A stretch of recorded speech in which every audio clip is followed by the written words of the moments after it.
So what I want to do is I want to do a peace dialogue. The second thing I want to do is that my primary audience may not be in the room because I want to speak directly to the insurgents of Pattani. And so my primary audience will be or are the insurgents.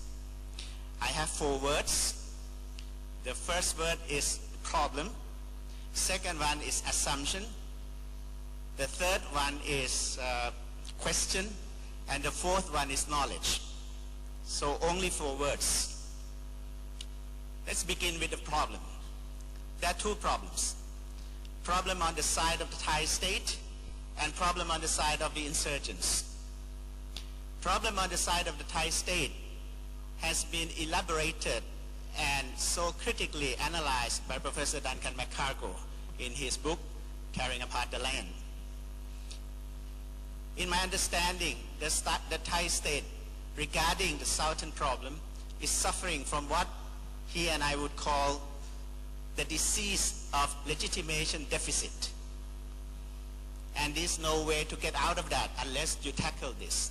That's the problem on the Thai state suffering from this disease. The problem on the part of the insurgents is another thing.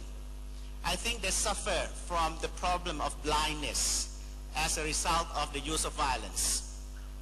So this is blindness because of the instruments used, namely the instruments of violence. As a result, more than 5,000 people have been killed. Of course, not all of them by the insurgents.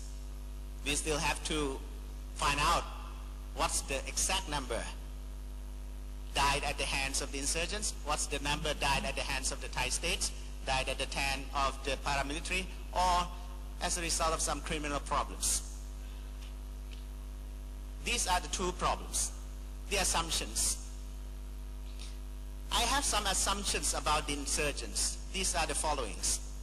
First, I think the insurgents are rational and they are not insane. If they are irrational or insane, then I would not waste my time speaking.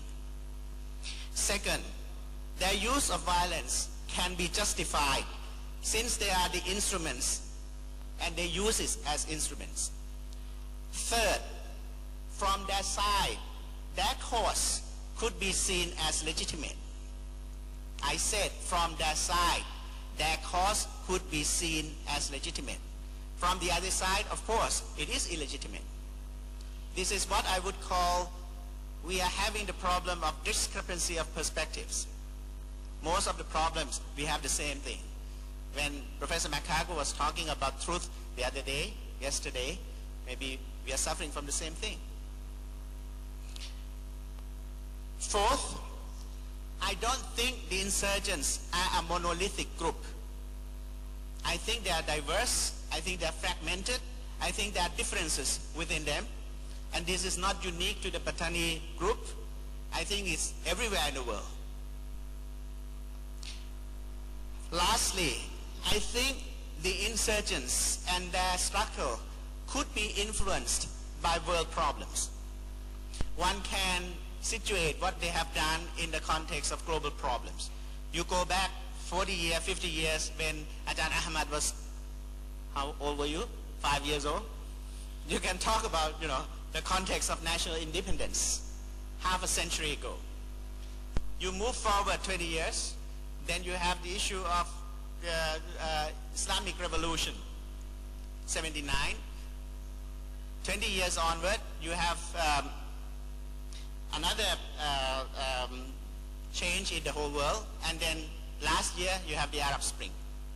So you have different changes around the world that I'm sure in some ways affect local issue. So this local issue can be situated in the larger context as well. The use of terror was done in some parts. Questions. The question I put before you, Mr. and Miss Insurgents, is this. How can the insurgents be helped so that they would no longer find the use of violence necessary? Yesterday, in my talk, I spoke a little bit about the use of violence. And in a nutshell, I'm saying violence kills power. Professor McCargo asked me to elaborate. I say something, but it doesn't make much sense. Let me try again. If you want to understand the relationship between violence and power, let's try understand the relationship between rape and sexuality. Rape kills and destroys sexuality. In sexuality, you have love, you have understanding, you have intimacy. When rape happens, when rape appears, those things disappear. So that's the end of sexuality.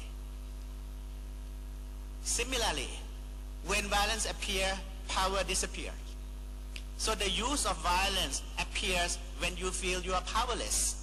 And that's a basic fact that most political scientists in the world fail to grasp with it, unfortunately. And we can debate on this anytime, any arena.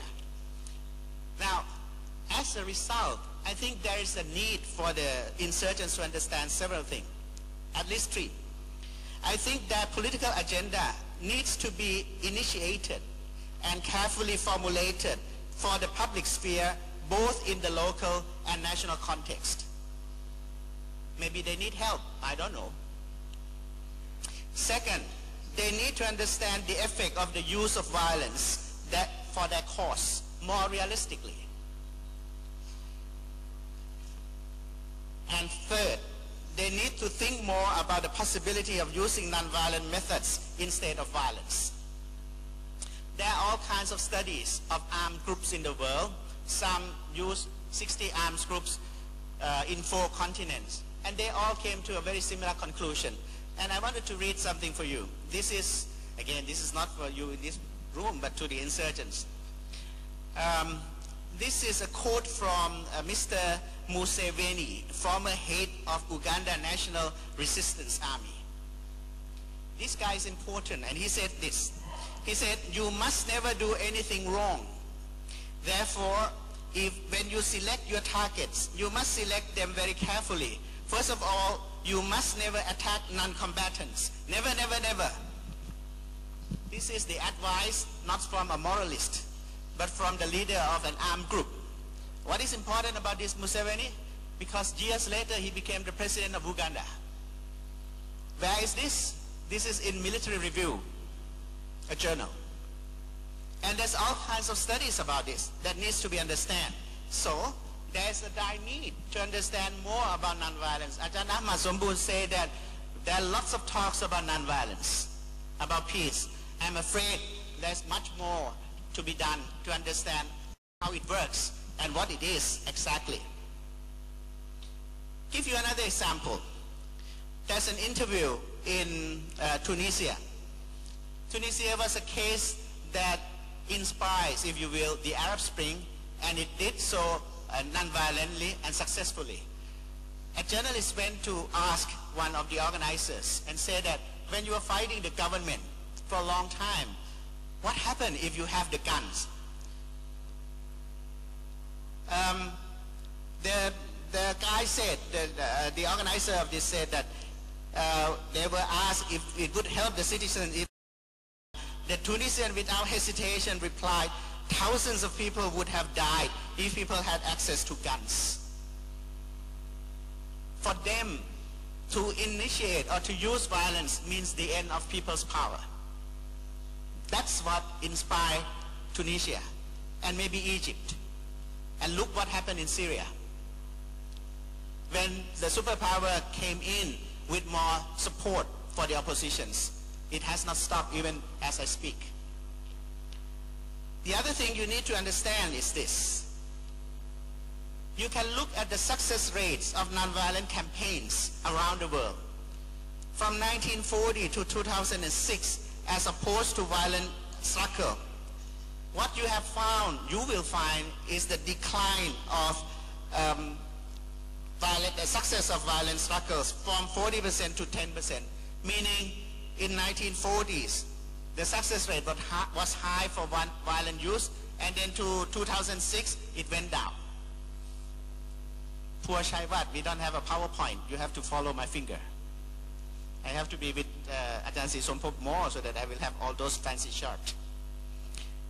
The other thing is that then when you look at nonviolent success, it moves from 40% to 70%. My graph is simple. Success of violence from 40% to 10%. Success of nonviolent around the world from 40% to 70%. Second thing you need to know, one has to ask questions. If we continue with the use of violence, what will we achieve? I can say this. 5 years after conflict has ended, probability of democracy is 4% if violence is used, and 41% if nonviolent actions is used. If an armed group or if a resistance group adopt violent approach, at the end of 5 years after the conflict, you will not have democracy. You will have only 4%. 10 times as much if you use nonviolent action. Last point, probability of experiencing civil war. After the conflict presumably ended, within 10 years after the conflict, 43% you will have civil war if you use violent campaigns, and 28% if you have nonviolent campaigns. Now, I go back to the assumptions. Dear insurgents, I understand that you are rational. I understand that you are not insane. I understand that you want to fight for a cause. I think there is a dire need at this point to engage in a more fruitful search for political alternatives. Makako has said that this is a political problem in need of political solution. And political solution has to come from every side of the conflict. But what is more needed now is to understand the violence effect on your cause. It is undermining it. I choose today to speak to insurgents because I have spent years speaking to the state. I continue to do so, but I hope this forum as a way to make sure that there is some kind of peace dialogue. It doesn't mean that you have to sit face to face. It doesn't mean that you have to be in closet. This is also a kind of dialogue. And this is dialogue in the open. And so, this is my humble submission to you.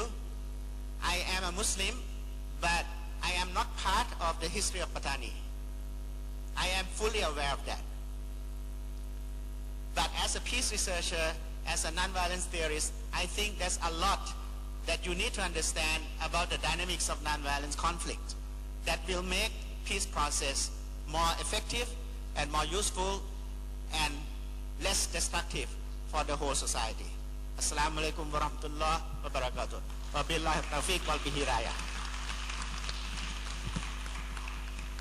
ต้องขอบคุณท่านอาจารย์ชัยวัฒน์นะครับจริงๆถึงท่านจะบอกว่าท่านไม่ได้พูดหัวข้อที่ทางผู้จัดกำหนดให้แต่จริงๆผมคิดว่าท่านได้แสดงให้เห็นว่าจริงๆแล้วนี่ก็คือ peace dialogue ได้อย่างหนึ่งในการที่จะสื่อสารและท่านก็พูดชัดว่าท่านสื่อสารถึงคนที่เป็นกลุ่มกระบวนการนะครับผมคิดว่าประเด็นที่ท่านตั้งคำถามไว้ชัดเจนก็คือว่าความรุนแรงจะยังคงเป็นเครื่องมือหรือวิธีการที่นำท่านไปสู่เป้าหมายที่ท่านต้องการได้หรือไม่ได้ตั้งคำถามในแง่ของศีลธรรมไม่ได้ตั้งคำถามแต่ว่าตั้งคำถามในแง่ของในทางปฏิบัติในฐานะ